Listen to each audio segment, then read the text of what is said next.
बिस्मिल्लाहिर्रहमानिर्रहीम। अस्सलाम वालेकुम स्टूडेंट्स। उम्मीद करती हूँ कि आप सब खैरियत से होंगे। लेक्चर को स्टार्ट करने से पहले हम हदीस से स्टार्ट करेंगे। रसूल अकरम सल्लल्लाहु अलैहि वसल्लम ने फरमाया, जन्नत का एक दरवाज़ा सिर्फ़ रोज़ेदारों के लिए मखसूस होगा, इससे रोज़ेदारों के सिवा कोई और नहीं गुज़रेगा।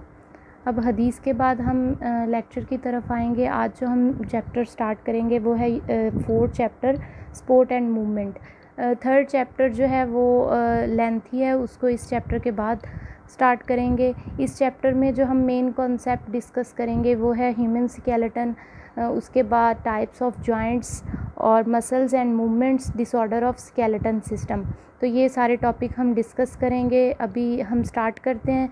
जो ऑर्गेनिज़म जिनका बॉडी वेट ज़्यादा होता है, साइज़ ज़्यादा होता है, उनको सपोर्ट की ज़रूरत होती है अपने बॉडी मास को एक यूनिट पे रखने के लिए। ख़ास तौर पे वो ऑर्गेनिज़म जो कि लैंड पे रह रहे हैं।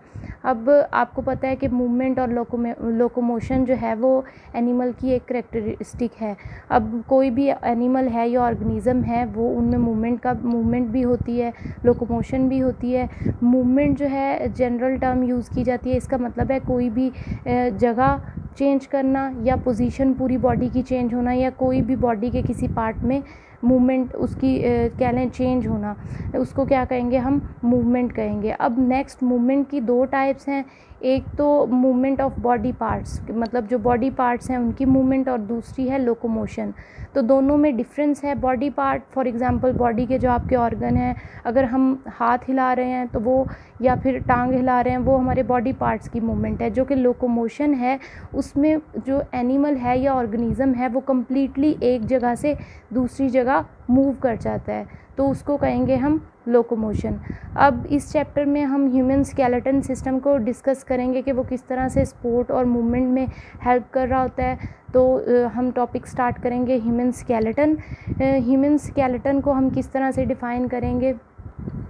Skeleton system or skeleton is defined as the framework of hard articulated structure that provide physical support, attachment for skeleton muscles and protection for the body of animal. तो स्केलेटन सिस्टम या skeleton को हम किस तरह से define कर सकते हैं कि ये हार्ड आर्टिकुलेटेड स्ट्रक्चर है जो कि हमें फ़िज़िकल सपोर्ट प्रोवाइड कर रहा होता है। उसके अलावा जो हमारे मसल्स हैं, आपको पता है बोन्स के साथ मसल्स भी अटैच होते हैं। उसके अलावा हमारी बॉडी को प्रोटेक्शन प्रोवाइड कर रहा होता है स्केलेटन सिस्टम।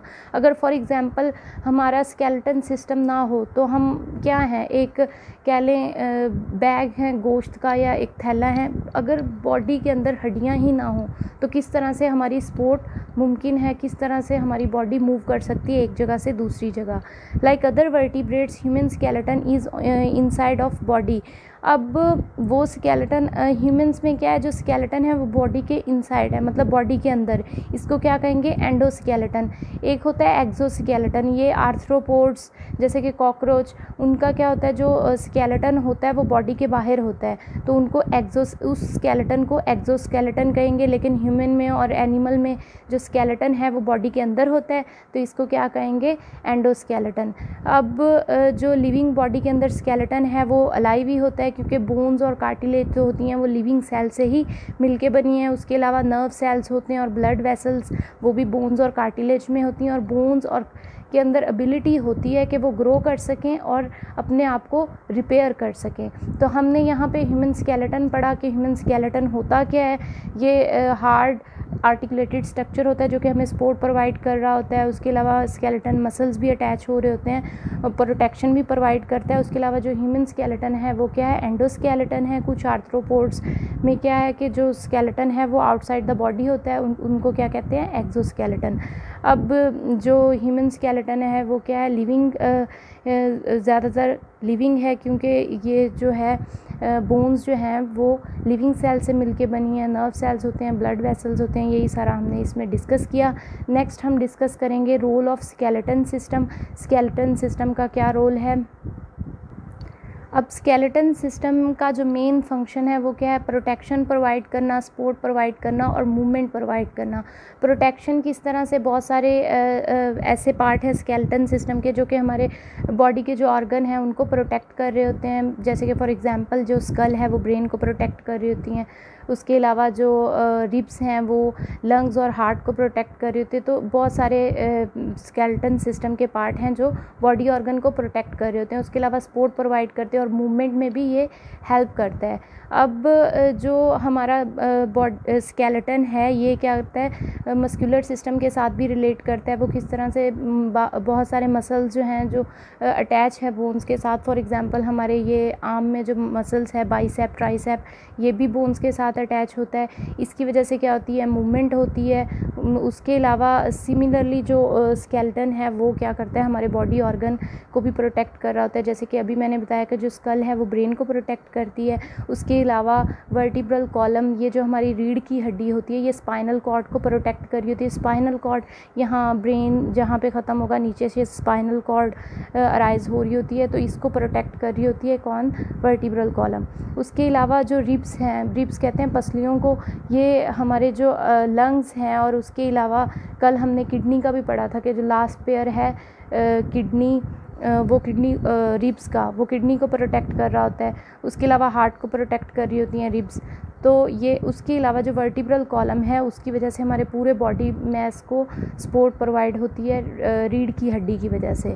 उसके बाद नेक्स्ट हम डिस्कस करेंगे जो lecture number 21, bone and cartilage. Cartilage और बोन्स को डिस्कस करेंगे। ओवरऑल जो ह्यूमन स्केलेटन है वो बोनी फ्रेमवर्क है, मतलब बोन से ही मिलके बना है। लेकिन कुछ जगह पे ये जो फ्रेमवर्क है वहाँ पे कार्टिलेज प्रेजेंट होती है। कार्टिलेज किसको कहते हैं, करकरी हड्डी, जैसे कि ये हमारी कान में भी जो प्रेजेंट होती है तो ये कार्टिलेज है। तो हम नेक्स्ट डिस्कस करेंगे कार्टिलेज को। कार्टिलेज अगर आप यहाँ से करना चाहें तो यहाँ से भी कर सकते हैं, पॉइंट्स बने हुए हैं। Introduction, cartilage is dense clear blue white film connective tissue. तो cartilage dense clear blue white एक तरह से कह लें कनेक्टिव टिश्यू हैं। अब कार्टिलेज जो होती है वो लेस स्ट्रॉन्ग होती है बोन से। बोन जो होती हैं वो ज़्यादा स्ट्रॉन्ग होती हैं, जबकि जो कार्टिलेज है वो इतनी ज़्यादा स्ट्रॉन्ग नहीं होती। जो कार्टिलेज के सेल हैं उनको कॉन्ड्रोसाइट्स कहते हैं। और ये कहाँ पे प्रेजेंट होते हैं, यहाँ पे ये आपको नज़र आ रहा है, ये जो ल्यूकिना है इसके अंदर ये कॉन्ड्रोसाइट्स प्रेजेंट होते हैं। अब ल्यूकिना क्या है, each chondrocytes lies in a fluid space called lacuna present in the matrix of cartilage. ये कार्टिलेज के जो मैट्रिक्स में यहाँ पे ये ल्यूकिना प्रेजेंट है, इसके अंदर क्या है, कॉन्ड्रोसाइट्स हैं। उसके बाद collagen fibre, the matrix of cartilage contain collagen fibre. ये जो मैट्रिक्स है कार्टिलेज का, यहाँ पे क्या होता है, कोलेजन फाइबर भी होता है। और उसके अलावा यहाँ पे ब्लड वेसल्स नहीं होती कार्टिलेज के अंदर। तो यहाँ पे हमने कार्टिलेज में सिर्फ यही पढ़ा कि ये dense clear blue white connective tissue होते हैं। ये जो होते हैं लेस स्ट्रॉन्ग होती है बोन से। उसके अलावा जो इसके सेल्स हैं उनको कॉन्ड्रोसाइट्स कहते हैं। जो कॉन्ड्रोसाइट्स हैं वो फ्लूइड स्पेस जिसको ल्यूकिना कहते हैं उसके अंदर प्रेजेंट होते हैं। और इसके अंदर क्या है, कोलेजन फाइबर प्रेजेंट होते हैं और ब्लड वेसल्स नहीं प्रेजेंट होती। अब इसके बाद नेक्स्ट कार्टिलेज की टाइप्स हैं, 3 टाइप्स हैं, हेलाइन कार्टिलेज, इलास्टिक कार्टिलेज और फिब्रियस कार्टिलेज। तो तीनों में हम नेक्स्ट पढ़ते हैं कि क्या डिफरेंस है। जो हेलाइन कार्टिलेज है ये स्ट्रॉन्ग होती है लेकिन फ्लेक्सिबल होती है। और अब ये प्रेजेंट कहाँ पे होती है, नोज़ में, लेरिंग्स में, ट्रिकिया में, ब्रोंकाइल ट्यूब्स में। उसके अलावा जो लॉन्ग बोन्स होती हैं उनकी एंड पे प्रेजेंट होती है। तो हेलाइन कार्टिलेज का अभी हमने पढ़ा, ये स्ट्रॉन्ग होती है, फ्लेक्सिबल होती है। उसके अलावा ये कहाँ पे प्रेजेंट होती है, नोज़ में, लेरिंग्स में, ट्रिकिया में, ब्रोंकाइल ट्यूब में। और उसके अलावा जो लॉन्ग बोन्स होती हैं उनके एंड पे। उसके बाद नेक्स्ट है इलास्टिक कार्टिलेज, ये इसका स्ट्रक्चर सेम ही होता है। नेक्स्ट इलास्टिक कार्टिलेज जो है उसका स्ट्रक्चर सिमिलर होता है हेलाइन कार्टिलेज से। ये स्ट्रॉन्ग होती है लेकिन इलास्टिक होती है। इलास्टिक इसमें जो कोलेजन फाइबर हैं वो भी प्रेजेंट होते हैं। और ये कहाँ पे पाई जाती है, एपिग्लोटिस और पिन्ना। एपिग्लोटिस आपने सबसे फर्स्ट चैप्टर में पढ़ा था, वो फ्लैप टिश्यू जो बिल्कुल ग्लोटिस को जिसने कवर किया होता है, तो ये एपिग्लोटिस में पाई जाती है। उसके अलावा पिन्ना, ये जो हमारे कान का बाहर वाला स्ट्रक्चर होता है इसको पिन्ना कहते हैं, इसके अंदर ये पाई जाती है। उसके बाद नेक्स्ट है फिब्रियस कार्टिलेज, ये टफ होती है। उसके अलावा फ्लेक्सिबल भी इतनी ज़्यादा नहीं होती क्योंकि इसमें ज़्यादा कोलेजन फाइबर होते हैं। उसके बाद ये कहाँ पे पाई जा रही होती है, इंटर वर्टिब्रल डिस्क। ये जो वर्टिब्रल डिस्क होती हैं आपको डायग्राम में दिखाती हूँ। यहाँ पे अगर आप देखें तो ये जो इंटरवर्टिब्रल डिस्क हैं इनके अंदर ये कार्टिलेज पाई जा रही है, इसको फिब्रियस कार्टिलेज कहते हैं। अब यहाँ पे आपकी बुक पे डायग्राम है, उन्होंने कहा है यहाँ पे आपने बताना है कि कौन सी कार्टिलेज प्रेजेंट है, what type of cartilage these are. तो ये डायग्राम में सबसे पहले ये कार्टिलेज ऑफ एपिग्लॉटिस, तो अभी हमने पढ़ा है कि एपिग्लॉटिस में कौन सी कार्टिलेज होती है, इलास्टिक कार्टिलेज। उसके बाद सेकंड है कार्टिलेज ऑफ लेरिंग्स, तो ये कौन सी कार्टिलेज होगी, हेलाइन कार्टिलेज। उसके बाद कार्टिलेज ऑफ ट्रिकिया, तो ये कौन सी कार्टिलेज है, ये भी हेलाइन कार्टिलेज है। इसके बाद नेक्स्ट टॉपिक हम स्टार्ट करेंगे लेक्चर नंबर 22, बोन्स। बोन्स अब क्या होती हैं, बोन्स जो है ये हार्डेस्ट कनेक्टिव टिश्यू होते हैं बॉडी के, जो कि सिर्फ मूवमेंट ही नहीं प्रोवाइड कर रहे होते हैं, हमारे बॉडी को सपोर्ट भी प्रोवाइड करते हैं, हमारे बॉडी के डिफरेंट पार्ट्स जो हैं उनको सपोर्ट प्रोवाइड कर रहे होते हैं। और उसके अलावा जो बॉडी के अंदर रेड और वाइट ब्लड सेल हैं उनको भी प्रोड्यूस कर रहे होते हैं, मिनरल को भी स्टोर करते हैं, जैसे कि आपको पता है कि कैल्शियम जो है वो भी स्टोर होती है बोन्स में। तो नेक्स्ट हम बोन्स को डिस्कस कर रहे हैं। जो हार्ड आउटर लेयर होती है बोन को, उसको कम्पैक्ट बोन कहते हैं। जो बोन का इंटीरियर होता है उसको सॉफ्ट और पोरस होता है। फॉर एग्जांपल जैसे ये बोन नज़र आ रही है, तो इसकी जो बाहर वाला होगा हार्ड लेयर उसको हम कहेंगे कम्पैक्ट बोन, और इसके जो अंदर वाला इंटीरियर होगा बोन का वो पोरस होगा और सॉफ्ट होगा, तो उसको स्पॉन्जी बोन कहेंगे। अब स्पॉन्जी बोन के अंदर ब्लड वेसल्स और बोन मैरो सेल्स होते हैं। Bone marrow cells, blood vessels, अभी हमने पढ़ा है कि ये जो बोन होती है ये लाइव होती है, क्यों, क्योंकि इसके अंदर ब्लड वेसल्स होती हैं। अब बोन मैरो सेल्स, उनका काम क्या है, जो वाइट और रेड ब्लड सेल प्रोड्यूस हो रहे होते हैं वो भी बोन मैरो सेल्स की वजह से ही प्रोड्यूस हो रहे होते हैं। जैसे कि ये स्ट्रक्चर भी दिखाया गया है, ये जो बाहर वाला कम्पैक्ट बोन है इसके अंदर ये स्पॉन्जी बोन, इसके अंदर बोन मैरो सेल्स हैं। बोन मैरो सेल्स का काम क्या है, वाइट ब्लड सेल और रेड ब्लड सेल को प्रोड्यूस करना। अब बेबी जब बॉर्न होते हैं तो उनके अंदर 300 सॉफ्ट बोन होती हैं, लेकिन बाद में वो बोन फ्यूज़ होके 206 हार्ड बोन बना देती हैं स्केलेटन सिस्टम में। मतलब जब वो पैदा होंगे तो 300 उनमें बोन्स होंगी, बाद में वो कुछ फ्यूज़ हो जाएंगी, फ्यूज़ होने की वजह से वो 206 हो जाएंगी। अब उसके बाद कार्टिलेज जो है उसकी तरह जो बोन्स हैं उसके मैट्रिक्स में भी कोलेजन पाया जाता है, लेकिन साथ साथ इसमें मिनरल्स भी पाए जा रहे हैं। कौन कौन से मिनरल, कैल्शियम और फॉस्फेट, ये बोन्स के अंदर पाए जा रहे हैं। कार्टिलेज जो है वो सिंगल टाइप ऑफ सेल से मिलके बनी है, लेकिन जो बोन्स हैं इसके अंदर डिफरेंट टाइप्स के सेल होते हैं। जो मैच्योर बोन सेल्स हैं उनको ऑस्टियोसाइट्स भी कहते हैं। तो अभी हमने सिर्फ बोन्स का पढ़ा कि बोन्स क्या होती हैं। बोन्स जो हैं वो मूवमेंट प्रोवाइड कर रही हैं, सपोर्ट प्रोवाइड कर रही हैं। उसके अलावा ये red blood cell, white blood cell produce कर रही हैं। जो बाहर वाली लेयर होती है उसको कम्पैक्ट बोन कहते हैं। जो उसके अंदर वाली इंटीरियर होता है बोन का उसको स्पॉन्जी बोन कहते हैं, जिसके अंदर ब्लड वेसल्स और बोन मैरो सेल्स होते हैं। अच्छा, उसके बाद नेक्स्ट हमने पढ़ा कि कार्टिलेज की तरह इसके अंदर भी कोलेजन होता है, लेकिन और साथ में मिनरल्स भी होते हैं, कैल्शियम और फॉस्फेट। जो कार्टिलेज है वो सिर्फ सिंगल टाइप ऑफ सेल से मिलके बनी है, जबकि जो बोन्स हैं इसमें डिफरेंट टाइप्स के सेल्स हैं, और मैच्योर बोन्स के सेल्स को ऑस्टियोसाइट्स कहते हैं। नेक्स्ट हम लेक्चर नंबर 23 से स्टार्ट करेंगे। यहाँ पे आपकी बुक पे ये बताया भी हुआ है कि Andreas Vesalius is a honoured for developing modern anatomical study. Vesalius was born in Brussels, Belgium. तो ये जो है साइंटिस्ट, इसने क्या किया था, इसने जो एनाटॉमिकल स्टडी की थी ह्यूमन स्केलेटन जो है उसकी डाइसेक्शन की, और उसके बाद इसने अपनी बुक लिखी जिसमें इसने ह्यूमन स्केलेटन के कंपोनेंट, उसके अलावा मसल्स जो ह्यूमन बॉडी के अंदर हैं उसके बारे में बताया। अब उसके बाद नेक्स्ट टॉपिक स्टार्ट करेंगे, component of human skeleton. Human skeleton के कंपोनेंट क्या हैं। जो एडल्ट ह्यूमन है उसमें कितनी बोन्स होती हैं, 206 बोन होती हैं, जो कि अरेंज होती हैं लॉन्गिट्यूजनल एक्सिस में और एक्सियल स्केलेटन में। ये नेक्स्ट हम पढ़ते हैं कि एक्सियल स्केलेटन क्या होता है और अपेंडिकुलर स्केलेटन क्या होता है, जिसमें जो ह्यूमन, इसमें कितनी बोन्स प्रेजेंट हैं, 206 बोन, और वो किस तरह से कहाँ कहाँ पे प्रेजेंट है। सबसे पहले हम डिस्कस करेंगे एक्सियल स्केलेटन को। एक्सियल स्केलेटन में 80 बोन्स हैं। यहाँ पे आपकी बुक पे डायग्राम भी है। यहाँ पे इस डायग्राम में आपको नज़र आ रहा होगा ये हेड, और उसके अलावा ये जो ट्रंक ऑफ बॉडी, ये वाला जो पार्ट जो आप यहाँ पे पिंक कलर में है, तो ये है एक्सियल स्केलेटन। इसमें तकरीबन 80 बोन्स हैं हेड में। उसके अलावा नेक्स्ट ट्रंक ऑफ बॉडी, ये ट्रंक ऑफ बॉडी है। It is composed of 5 parts. मतलब इसमें 5 पार्ट्स आ जाते हैं। स्कल आ जाती है सबसे पहले। स्कल में जो है 22 बोन्स होती हैं। 22 बोन्स में से 8 जो हैं वो क्रीनियल बोन्स हैं जो कि ब्रेन को जिसने इनक्लोज़ किया हुआ है, और बाकी जो 14 बोन्स हैं वो फेशियल बोन्स हैं। मतलब ये जो चेहरे को मतलब जिससे ये चेहरा मिलके बना है वो फेशियल बोन में आ जाते हैं। सबसे पहले हमने क्या डिस्कस किया, स्कल को। स्कल में कितनी बोन्स हैं? 22 बोन्स। 8 जो हैं वो क्रीनियल बोन्स जिसने ब्रेन को कवर किया हुआ है, और बाकी 14 जो हैं वो फेशियल बोन्स हैं। उसके बाद आ जाती हैं 6 मिडल ईयर ऑसिकल्स, मतलब जो कान के अंदर 6 बोन्स प्रेजेंट होती हैं। 3 जो हैं वो एक ईयर में प्रेजेंट है, दोनों में मिलके 6। ये आप यूनिट नंबर 3 में पढ़ेंगे।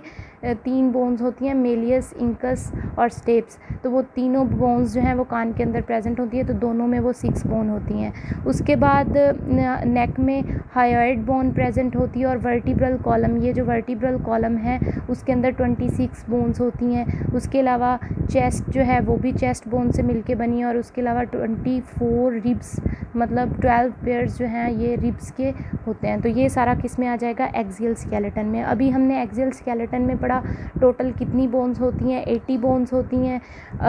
80 बोन्स में से 22 जो हैं वो स्कल में हैं। स्कल में 8 जो हैं वो क्रीनियल बोन्स हैं जो कि जिसने ब्रेन को कवर किया हुआ है। उसके अलावा 14 जो हैं वो फेशियल बोन्स हैं। उसके अलावा 6 जो हैं वो एयर ऑसिकल्स हैं, मतलब दोनों एयर्स में प्रेजेंट हैं। उसके बाद नेक में हायोइड बोन है। उसके अलावा वर्टिब्रल कॉलम जो है वो 26 बोन से मिलके बना है, और उसके अलावा चेस्ट बोन है उसके अलावा जिसको स्टर्नम भी कहते हैं, और 24 रिब्स हैं, 12 पेयर रिब्स के। ये था सारा क्या? Axial skeleton. अब नेक्स्ट स्केलेटन है अपेंडिकुलर स्केलेटन। अपेंडिकुलर स्केलेटन जो है वो 126 बोन से मिलके बना है। ये जो बाकी आपको सारा ब्लू कलर में, स्काई ब्लू कलर में नज़र आ रहा है, ये है अपेंडिकुलर स्केलेटन। अब ये 126 बोन से मिलके बना है। सबसे पहले पेक्टोरल गर्डल, ये जो शोल्डर्स बोन है इनको पेक्टोरल गर्डल भी कहते हैं, ये 4 बोन से मिलके बना है। उसके अलावा आर्म्स आ जाते हैं, ये आर्म्स ये 6 बोन से मिलके बना है। दोनों हाथ जो हैं वो 54 बोन से मिलके बने हैं। दोनों हैंड जो हैं वो 54 बोन से। पेल्विक गर्डल, ये यहाँ पे ये जो पेल्विक गर्डल है ये 2 बोन से मिलके बना है। उसके अलावा जो लेग्स हैं वो 6 बोन से मिलके बनी है, और फीट जो हैं दोनों फीट वो भी 54 बोन से मिलके बने हैं। तो ये है अपेंडिकुलर स्केलेटन। इसमें हमने क्या पढ़ा? Pectoral girdle. पेक्टोरल गर्डल ये शोल्डर्स की जो हैं ये कितनी बोन से मिलके बने हैं? 4। आर्म्स में कितनी बोन्स हैं? 6। उसके अलावा दोनों हाथों में 54। पेल्विक गर्डल में यहाँ पे इसमें कितनी है? 2 बोन्स, और उसके अलावा लेग्स में 6 बोन, और दोनों पाँव में 54 बोन्स। तो ये हो गया अपेंडिकुलर स्केलेटन। अब उसके बाद नेक्स्ट लेक्चर नंबर 24 से स्टार्ट करेंगे। इसमें सबसे पहले हम डिस्कस करेंगे डू यू नो वाला point. The upper jaw is fixed with the skull and is composed of 2 bones. The lower jaw is mobile and articulated with skull. अब जो अपर जा होता है, जो ऊपर वाला जबड़ा वो फिक्स होता है स्कल के साथ और 2 बोन से मिलके बना है, लेकिन जो लोअर जा है वो मोबाइल होता है, मूव कर सकता है, स्कल के साथ आर्टिकुलेट होता है। अब लोअर वर्टिब्रेट्स जो होते हैं उनमें लोअर जा जो है वो एक से ज़्यादा बोन से मिलके बना है, लेकिन जो मैमल्स हैं उनमें सिंगल बोन से ही मिलके बना है। जैसे कि यहाँ पे आपको ये मैमल्स में नज़र आ रहा है, ये लोअर जा है तो ये सिंगल बोन से ही मिलके बना है। अब एवोल्यूशन के दौरान जो मैमल्स हैं उन्होंने अपना जो लोअर जा है उसको मॉडिफाइड किया। उसके अलावा जो डिफरेंट तरह की बोन्स, जैसे कि एयर्स में जो बोन्स प्रेजेंट हैं, मेलियस, इंकस, वो उन्होंने अपनी मॉडिफाइड की। वो उसका एक फ़ायदा ये हुआ कि जो लोअर जा है अगर वो सिंगल बोन से मिलके बना है तो वो ज़्यादा स्ट्रॉन्ग है, और उसके अलावा जो मेलियस और इंकस है वो हेयरिंग को इम्प्रूव करती हैं, मतलब सुनने की जो सलाहियत है वो इम्प्रूव हुई मेलियस इंकस से। यहाँ पे मैं आपको डायग्राम भी दिखाती हूँ मेलियस इंकस और स्टेप्स की। यहाँ पे ये आपको एयर का स्ट्रक्चर नज़र आ रहा है जिसमें ये बोन्स प्रेजेंट हैं। ये मेलियस है, ये इंकस है और ये स्टेप है। इनकी मूवमेंट की वजह से जब साउंड वेव ट्रैवल होके यहाँ पे आ रही होती हैं, एयर ड्रम से वो टकराती हैं, वाइब्रेशन क्रिएट होती है, तो उनसे ये बोन्स मूव करती है और नेक्स्ट वो मैसेज ट्रांसफ़र करती हैं। तो इन तीनों की वजह से जो हेयरिंग है वो भी इम्प्रूव होती है। अब यहाँ पे हम नेक्स्ट टॉपिक स्टार्ट करेंगे, टाइप्स ऑफ जॉइंट्स। जॉइंट्स की टाइप्स कितनी हैं नेक्स्ट वो डिस्कस करेंगे। जॉइंट असल में होता क्या है, जॉइंट्स वहाँ पे प्रेजेंट होती हैं जहाँ पे दो या दो से ज़्यादा बोन्स कांटेक्ट कर रही होती हैं, मतलब जहाँ पे अटैच हो रही होती हैं bones. A joint is a location at which two or more bones make contact, they allow movement and provide mechanical support. अब इनकी वजह से, जॉइंट्स की वजह से मूवमेंट होती है, उसके अलावा मैकेनिकल सपोर्ट प्रोवाइड करते हैं। आगे नेक्स्ट मूवमेंट की बेस पे जॉइंट्स को फर्दर टाइप्स में डिवाइड किया गया है। सबसे पहले इमूवेबल जॉइंट्स या फिक्स्ड जॉइंट्स, मतलब जिनमें ये वो जॉइंट्स हैं जिनमें मूवमेंट नहीं होती। Such joints allow no movement the joints between skull bone. यहाँ पे आपको ये नज़र आ रही है, स्कल बोन्स के अंदर जो जॉइंट्स होते हैं उनमें मूवमेंट नहीं होती, तो उनको क्या कहेंगे, इमूवेबल जॉइंट्स। उसके बाद सेकंड टाइप है स्लाइटली मूवेबल जॉइंट्स, जिनमें थोड़ी बहुत मूवमेंट होती है। Such joints allow slightly movement joints between vertebra, मतलब यहाँ पे रीढ़ के हड्डी के अंदर जो जॉइंट्स होते हैं वो उनमें थोड़ी बहुत मूवमेंट होती है, तो उनको क्या कहते हैं, स्लाइटली मूवेबल जॉइंट्स। उसके बाद थर्ड टाइप जो है उसकी वो है मूवेबल जॉइंट्स, जिनमें हर तरह की मूवमेंट होती है। उनमें सबसे पहले शोल्डर जॉइंट्स आ जाते हैं, हिप जॉइंट्स आ जाते हैं, एल्बो जॉइंट्स आ जाते हैं, नी जॉइंट्स आ जाते हैं। तो इसकी डायग्राम भी मैं आपको दिखाती हूँ। यहाँ पे जैसे आपको ये स्केलेटन नज़र आ रहा है, यहाँ पे जो शोल्डर जॉइंट्स हैं, उसके अलावा नी जॉइंट्स हैं। यहाँ पे जॉइंट्स होते हैं वो यहाँ पे पेल्विक गर्डल में या हिप जॉइंट्स जो होंगे यहाँ पे मूवमेंट अलाउ होती है, तो ये किस में आ जाते हैं, मूवेबल जॉइंट्स में। अब नेक्स्ट इसको फर्दर डिवाइड किया गया है टाइप्स में, मूवेबल जॉइंट्स को।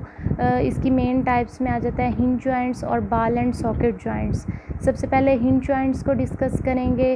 हिंज जॉइंट्स जैसे कि यहाँ पे ये आपको नज़र भी आ रहा है, ये डायग्राम है, इसमें क्या होती है कि जो मूवमेंट है वो आगे पीछे हो सकती है। जैसे कि इसकी एग्जांपल में जैसे यहाँ पे लिखा भी हुआ है, hinge joints move back and forth like the hinge on a door and allow movement in one plane, मतलब एक ही प्लेन में मूवमेंट जो है वो अलाउ होती है, जैसे कि नी और एल्बो जॉइंट्स की मूवमेंट है, तो वो आ जाता है हिंज जॉइंट्स में। उसके बाद बॉल एंड सॉकेट जॉइंट्स, इसमें सारी डायरेक्शन में मूवमेंट हो सकती है, जैसे कि शोल्डर और हिप जॉइंट्स जो हैं उनमें हर तरफ हर डायरेक्शन में मूवमेंट हो सकती है, तो वो कौन से जॉइंट्स हैं, बॉल एंड सॉकेट जॉइंट्स। तो यहाँ पे हमने टाइप्स ऑफ जॉइंट्स पढ़ी। टाइप ऑफ जॉइंट्स में हमने सबसे पहले तो पढ़ा जॉइंट्स होते क्या हैं, वो लोकेशन जहाँ पे बोन्स आपस में कांटेक्ट कर रही होती हैं, इसको मूवमेंट की बेस पे फर्दर टाइप्स में डिवाइड किया गया है। इमूवेबल जॉइंट्स जो मूव नहीं कर सकते, जिसमें स्कल बोन्स आ जाते हैं, वहाँ पे जो जॉइंट्स होते हैं। उसके बाद स्लाइटली मूवेबल, जहाँ पे थोड़ी बहुत मूवमेंट हो सकती है,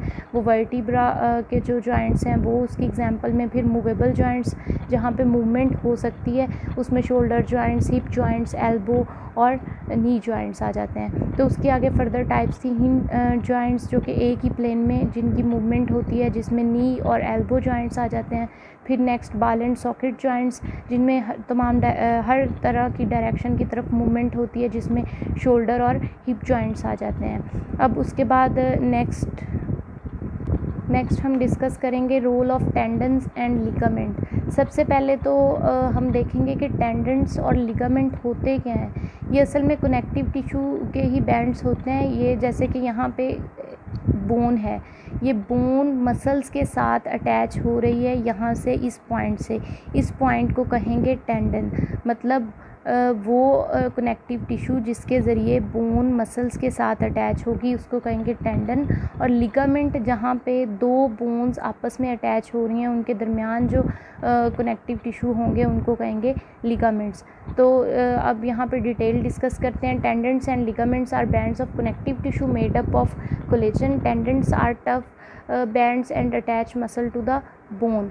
वही कि ये कनेक्टिव टिश्यू के ही बैंड्स हैं। और टेंडन्स कहाँ पे होते हैं, जहाँ पे बोन जो है वो मसल्स के साथ अटैच हो रही होती है, तो वहाँ पे टेंडन्स होते हैं। When a muscles contract tendon exert a pulling force on attach bone. जब ये मसल्स फॉर एग्जांपल ये मसल्स कॉन्ट्रैक्ट करेंगे तो उसकी वजह से यहाँ पे प्रेशर डेवलप होगा, जिसकी वजह से हमारा जो आर्म है वो मूव करेगा। उसके बाद लिगामेंट्स क्या होते हैं, ligaments are strong but flexible band and join one bone to another. ये दो बोन्स जो हैं उनके दरमियान कनेक्टिव टिश्यू प्रेजेंट होते हैं, तो उनको क्या कहेंगे, लिगामेंट्स कहेंगे। ये फ्लेक्सिबल होते हैं। They prevent dislocation of bones at joints. इसकी वजह से जो बोन्स हैं जॉइंट्स पे प्रेजेंट होती हैं उनकी डिसलोकेशन नहीं होती। तो यहाँ पे हमने सिर्फ टेंडेंट्स और लिगामेंट्स का रोल पढ़ा। अब नेक्स्ट हम डिस्कस करेंगे muscles and movement. Muscles and movement, सबसे पहले आपको पता है कि बोन्स जो हैं वो जॉइंट से मूव कर रही होती हैं। अब उनकी मूवमेंट किस तरह से प्रोड्यूस हो रही होती हैं ये हम डिस्कस करते हैं। अब मूवमेंट किस तरह से हो रही होती है बोन्स में। अब जब आपको अभी हमने पढ़ा कि जो स्केलेटन मसल्स होते हैं, जैसे कि ये यहाँ पे ये मसल्स नज़र आ रहे हैं, ये मसल्स जो बोन्स के साथ अटैच होते हैं, जब वो कॉन्ट्रैक्ट करते हैं तो उसके वजह से बोन्स मूव करती हैं। अब जैसे कि यहाँ पे टेंडन है, तो जब ये कॉन्ट्रैक्ट करेगा तो इसकी वजह से यहाँ पे प्रेशर डेवलप होगा, जिसकी वजह से ये मूव करेगी बोन। तो अब नेक्स्ट हम डिस्कस करते हैं स्केलेटन मसल्स का रोल। अब एक एंड जो होता है स्केलेटन मसल्स का वो इमूवेबल बोन के साथ अटैच होता है। इमूवेबल बोन के साथ किस तरह से, यहाँ पे आपके नज़र आ रहा है, ये जो मसल है ये यहाँ से ऊपर यहाँ से अटैच है, तो यहाँ पे इमूवेबल बोन के साथ अटैच होगा। जो नीचे इस पॉइंट को कहेंगे ओरिजिन। जब मसल्स का वो एंड जो इमूवेबल बोन के साथ अटैच होगा उसको कहेंगे ओरिजिन, जबकि मसल्स का दूसरा एंड है जो कि मूवेबल बोन के साथ अटैच होगा उसको कहेंगे इंसर्शन। यहाँ पे ये वाला जो पॉइंट है मूवेबल बोन के साथ अटैच है, इसको कहेंगे इंसर्शन। अब जब मसल्स को मैसेज मिलता है नर्व इम्पल्स के ज़रिए कि मूवमेंट होनी है, तो तब मसल्स क्या करते हैं, कॉन्ट्रैक्ट करते हैं। कॉन्ट्रैक्ट करने की वजह से ये शॉर्टर होंगे, थिक होंगे। कॉन्ट्रैक्शन की वजह से ये क्या करेंगे, पुल करेंगे। अब जब ये कॉन्ट्रैक्ट होंगे तो यहाँ पे प्रेशर डेवलप होगा। ये कौन सा पॉइंट है, मूवेबल ये बोन है, तो ये पॉइंट कौन सा है, इंसर्शन। तो यहाँ पे क्या होगा, इसकी वजह से मूवमेंट होगी। अब उसके बाद अब जो स्केलेटन मसल्स होते हैं वो यूजुअली पेयर्स में उनकी मूवमेंट हो रही होती है। जैसे कि अभी आपको डायग्राम में मैं दिखाती हूँ बाइसेप और ट्राइसेप मसल्स। जब दोनों का ऑपोजिट फंक्शन हो रहा होता है, जब एक मसल कॉन्ट्रैक्ट करता है तो दूसरा रिलैक्स होता है, और इस फिनोमेना को कहेंगे एंटागोनिज्म। एंटागोनिज्म मतलब दोनों का आपस में ऑपोजिट फंक्शन होगा। जब बाइसेप कॉन्ट्रैक्ट करेगा तो ट्राइसेप जो है वो रिलैक्स होगा, जब ट्राइसेप कॉन्ट्रैक्ट करेगा तो बाइसेप रिलैक्स होगा। अब यहाँ पे आपको ये डायग्राम नज़र आ रही है, ये बाइसेप मसल जो है ये ऊपर की तरफ, ये जब कॉन्ट्रैक्ट करता है तो ट्राइसेप मसल वो रिलैक्स होता है, और जब ट्राइसेप कॉन्ट्रैक्ट करेगा तो बाइसेप रिलैक्स होगा। तो दोनों का एक दूसरे के ऑपोजिट फंक्शन होगा। इस कंडीशन को हम कहेंगे एंटागोनिज्म। अब जब मसल कॉन्ट्रैक्ट करे और क्या करे, जॉइंट को बेंड कर दे, तो उस मसल को हम फ्लेक्सर मसल कहेंगे और उस मूवमेंट को फ्लेक्शन कहेंगे। अब यहाँ पे आपको नज़र आ रहा है जब ये बाइसेप मसल कॉन्ट्रैक्ट करेगा तो यहाँ पे जॉइंट क्या होगा, बेंड होगा। तो इस मसल को तब हम क्या कहेंगे, फ्लेक्सर, और इस मूवमेंट को हम कहेंगे फ्लेक्शन। अब जब मसल क्या करे, कॉन्ट्रैक्ट करे और क्या हो, जो जॉइंट है वो स्ट्रेट हो जाए, तो उस मसल को एक्सटेंसर कहेंगे और उस मूवमेंट को एक्सटेंशन कहेंगे। तो अभी हमने क्या पढ़ा, जब एक मसल कॉन्ट्रैक्ट करे, बाइसेप मसल कॉन्ट्रैक्ट करता है तो जॉइंट बेंड हो, उस मसल को फ्लेक्सर मसल कहेंगे और उस मूवमेंट को फ्लेक्शन कहेंगे। और जब मसल कॉन्ट्रैक्ट करे और जॉइंट जो है वो स्ट्रेट हो जाए तो उस मसल को एक्सटेंसर कहेंगे और उस मूवमेंट को एक्सटेंशन कहेंगे। Following is an example of antagonistic action a pair of skeleton muscles. इस टर्म की आपको अभी समझ आ गई, फ्लेक्शन या एक्सटेंशन क्या होता है। अगेन एक दफ़ा आपको रिपीट कर देती हूँ, जब मसल कॉन्ट्रैक्ट करे, for example bicep muscle contract कर रहा है, जॉइंट जो है वो बेंड हो, तब उस मसल को कहेंगे हम फ्लेक्सर मसल और उस मूवमेंट को फ्लेक्शन कहेंगे। जब मसल कॉन्ट्रैक्ट करे, यहाँ पे भी तो ट्राइसेप मसल कॉन्ट्रैक्ट हो रहा है ना, और जॉइंट जो है वो स्ट्रेट हो जाए, तो उस मसल को एक्सटेंसर कहेंगे और उस मूवमेंट को एक्सटेंशन कहेंगे। अब नेक्स्ट उन्होंने यही बताया हुआ है कि जो बाइसेप मसल है वो फ्लेक्सर मसल्स है। बाइसेप मसल ये ऊपर वाला मसल ये फ्लेक्सर मसल्स है, और जो ट्राइसेप मसल है नीचे वाला वो एक्सटेंसर मसल्स है। जो बाइसेप मसल है वो बिल्कुल आर्म के अपर साइड पे प्रेजेंट है, जो ट्राइसेप मसल है वो आर्म के नीचे प्रेजेंट है। अब दोनों मसल्स जो हैं उनका ओरिजिन क्या है? ओरिजिन अभी हमने पढ़ा था क्या, वो पॉइंट जहाँ पे वो इमूवेबल जॉइंट के साथ अटैच होता है, तो इनका ओरिजिन है पेक्टोरल गर्डल, ये शोल्डर्स जो हैं। उसके बाद इंजर्शन, वो पॉइंट जहाँ पे वो मूवेबल जॉइंट के साथ अटैच होते हैं, तो वो पॉइंट कौन सा था?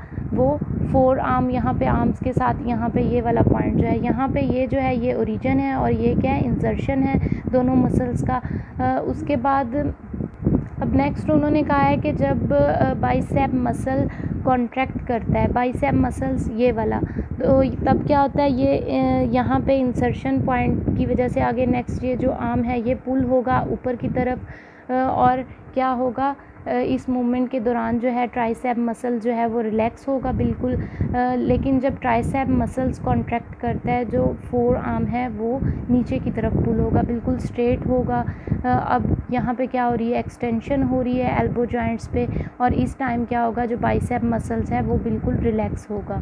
तो यहाँ पे हमने सिर्फ यही डिस्कस किया कि बाइसेप मसल्स जो है उसको फ्लेक्सर मसल्स कहते हैं, ट्राइसेप मसल्स को एक्सटेंसर मसल्स कहते हैं। जो बाइसेप मसल जब कॉन्ट्रैक्ट करता है तो जो आर्म है वो ऊपर की तरफ पुल होता है और ट्राइसेप मसल रिलैक्स होते हैं। जब ट्राइसेप मसल्स कॉन्ट्रैक्ट करता है तो बाइसेप रिलैक्स होता है और जो आर्म है वो बिल्कुल स्ट्रेट हो जाता है। उसके बाद ये इस तरह ये दोनों मसल्स जो हैं वो एक दूसरे के ऑपोजिट काम कर रहे होते हैं और मूवमेंट प्रोवाइड कर रहे होते हैं। स्केलेटन सिस्टम किस तरह से फिर ये मूव कर रहा होता है। उसके बाद नेक्स्ट हम स्टार्ट करेंगे टॉपिक। नेक्स्ट उन्होंने ये लिखा है which point of attachment is pulled when muscle contract. तो आपको पता है जब मसल कॉन्ट्रैक्ट करेगा तो कौन सा पॉइंट जो है वो पुल होता है? इंजर्शन। उसके बाद नेक्स्ट टॉपिक हम स्टार्ट करेंगे। नेक्स्ट टॉपिक जो है वो disorder of skeleton system, lecture 27। इसमें हम डिफरेंट जो डिसऑर्डर हैं स्केलेटन सिस्टम के वो डिस्कस करेंगे। सबसे पहले ऑस्टियोपोरोसिस है, उसके बाद आर्थराइटिस डिस्कस करेंगे। ऑस्टियोपोरोसिस ये बोन्स की डिजीज़ है जो अडल्ट में होती है, और ख़ास तौर पे जो ओल्ड पीपल होते हैं, ज़्यादा एज के पीपल होते हैं, उनमें ये कॉमन होती है। ख़ास तौर पे जो ओल्ड वुमेन होती हैं उनमें ये डिज़ीज़ ज़्यादा कॉमन होती है। इसमें अब नेक्स्ट हम डिस्कस करते हैं क्या होता है।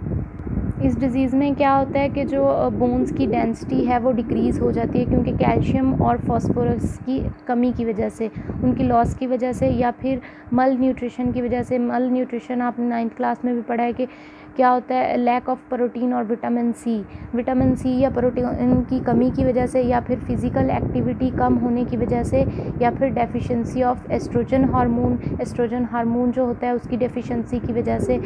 अब ओल्ड एज में क्या होता है कि जो ग्रोथ हार्मोन है उनकी सिक्रीशन नहीं हो रही होती, तो जिसकी वजह से क्या होता है? बोन्स में जो मिनरल्स की डेपोजिशन है वो भी रिड्यूस हो जाती है। तो इसी वजह से जो बोन्स हैं उनकी क्या डेंसिटी कम हो जाती है। तो ऑस्टियोपोरोसिस कौन सी डिज़ीज़ है?